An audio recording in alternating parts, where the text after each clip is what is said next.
entirely possible to obey every line of the rule will run a death trap. And look, Constellation is being described by its owners as compliant, inspected, and within regulations. Reuters reports that Jacques Moretti said the venue was checked 3 times in a decade and was compliant. The Times likewise reports their claim of compliance while noting the investigation is examining ceiling materials, exits, and the use of sparklers. If that proves true, then the fire becomes even more frightening because it would demonstrate that the standards are not fit for the kind of risk the venue was actually carrying. Safety rules are not holiness codes, they are minimums. They are negotiated compromises between liberty, cost, tradition, lobbying, and what regulators think people will tolerate. So when a venue says we broke no rules, the correct response is not case closed. The correct response is then the rules failed. And this matters because public instinct after mass tragedy swings between two fantasies. One is the fantasy of the solitary victim, the other is the fantasy of the perfect system in which compliance equals safety. The first produces scapegoats, the second produces complacency. Both are evasions. Across multiple reports, a working theory is emergent that there was a fountain candle style sparkler on champagne bottles that were held close to the ceiling, igniting material overhead, producing a rapid, overwhelming fire. This is grimly familiar. Indoor pyrotechnics plus a low ceiling plus combustible interior treatments is the classic recipe for flash fire and toxic smoke. Once that dynamic begins, the question stops being, did you have a fire extinguisher, and becomes, can 150 people escape in seconds?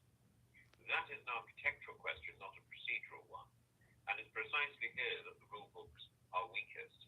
They often regulate objects and paperwork more readily than they can regulate the lived reality of panic, crush, and human reaction.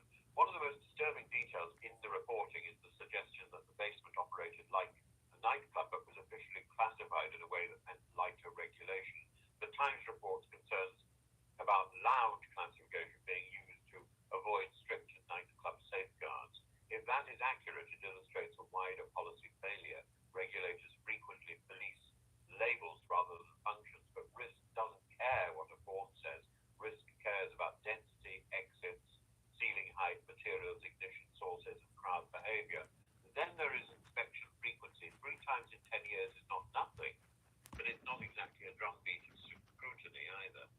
If the venue's use, crowd size, or interior fit-out changed in between, an old inspection becomes the safety equivalent of an expired passport, reassuring to look at, useless at the border. Rules say you must have an emergency exit or you must have multiple exits over capacity X often fail in 2 ways. First, the exit exists, but is not discoverable in panic. Times reports that an emergency exit existed, but few people found it. That's not a trivial footnote. In a fast fire, an exit that is not instantly obvious for practical purposes is no longer an exit. Second, the exit is technically sufficient, but physically unusable under crush conditions. Narrow stairs, sharp turns, doors that bottleneck, crowd surges, people falling. These are predictable.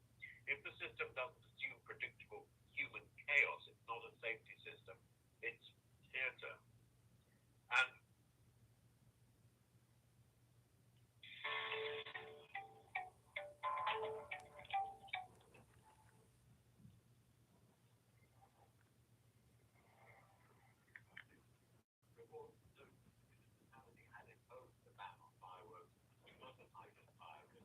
sparklers were used inside the venue. And you might say, well, sparklers aren't fireworks. Well, this is where the conversation should sharpen, because the question is not only who lit it, the deeper question is, why was a predictable ignition source tolerated in a confined basement environment in the first place? Even if staff didn't supply these sparklers, a serious safety culture treats such items like open flames at a petrol station. You don't negotiate. You remove, you refuse service, you throw them out. If the venue's business model depends on glamour cues that flirt with catastrophic risk, that is not festive, that is negligent aesthetics.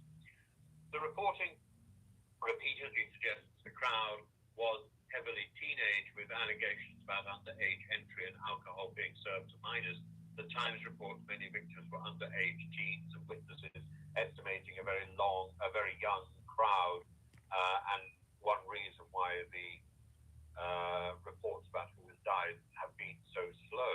Even if the legal position turns out to be more complex, the ethical issue is clear. When you run a venue that attracts minors, your safety duties should increase, not decrease.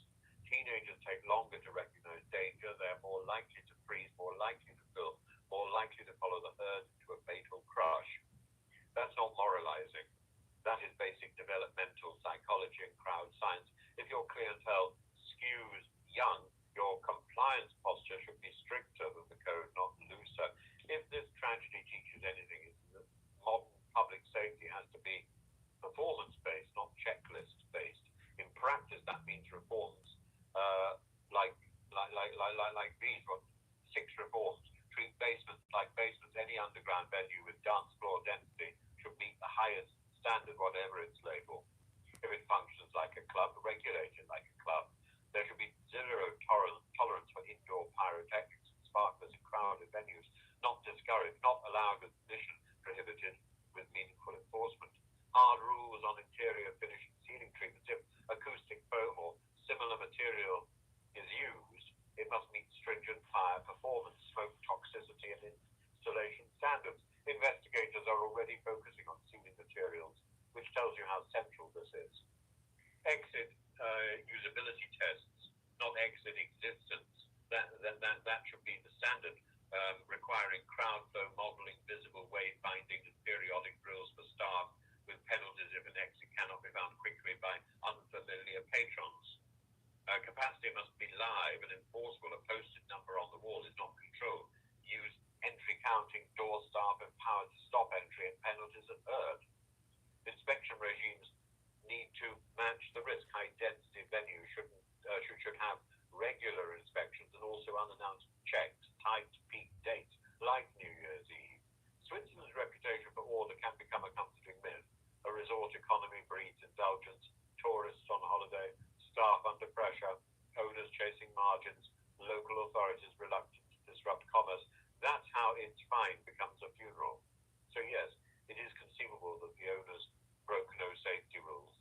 If that is what the investigation finds, it doesn't absolve the system, it indicts it. Because the only safety rule that matters is the one written in the simplest language possible. When the ceiling catches fire, people must be able to get out. Reuters reports the working theory that sparklers ignited a rapid spreading blaze. If that can happen in a venue that is compliant, then compliance has been mistaken